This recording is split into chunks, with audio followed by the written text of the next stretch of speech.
কয়জন বাদ গেলেন এখন? একজন। আচ্ছা, আরেকটা কথা বলি, কেউ কিন্তু পেছন দিকে ঘুরে বসা যাবে না, এগুলো তো নিশ্চয়ই জানেন সবাই।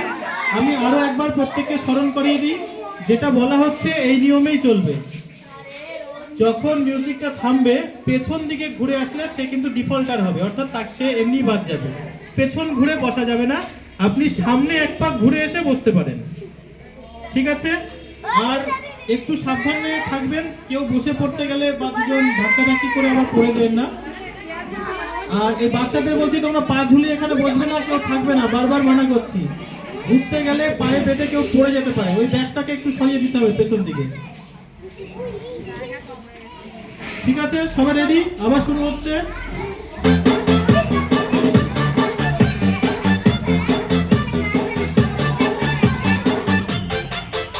আর